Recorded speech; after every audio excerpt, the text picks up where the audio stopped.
nu ngi lay ñaan nga abonné fii ci sunu chaîne bi di Touba Djolof TV ngir ngay mën di jot bépp information boo xam ne dugal nañu ko. muuru koor itam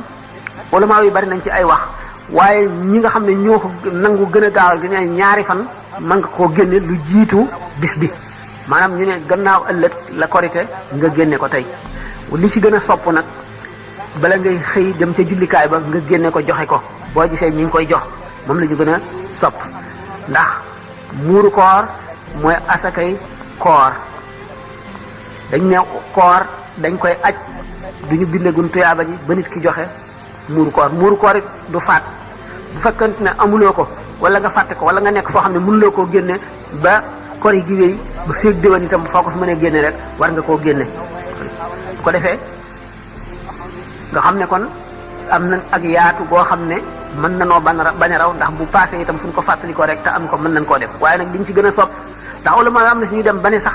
boo jullee ba noppi soog koy def du doy waaye loolu wóorul ndoxul sa suñu ko fenn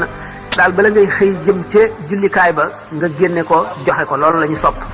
bu fekkente nag war gi moom kañ lay war nee ñu bu weer wi feeñee war na te loolu war googu si ngay xamee lu tax ñu di ko toppatoo moo di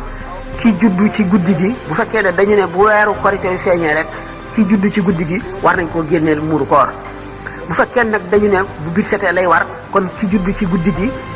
muuru koor mi du ko war nga xam ne kon bu takkusaanee ku juddu dana la war dana la war ndax bii jant di so weer wi feeñ fekk na ngay dund bu fekkente nag kon jant dafa so bañ gis weer wi mu soog a juddu dañ ne du ko war ci ñi nga xam ne dañu wax ne bu weer wi feeñee lay war waaye war gi teewul ñu mën a génne lu ko jiitu maanaam ba mu waragul nga xam ne waragul waaye xam nga ne warugar la woo xam ne mu ngi ci sa loos te bu kori ki jotee bu weer wi feeñee dana la war nga dal di koy génne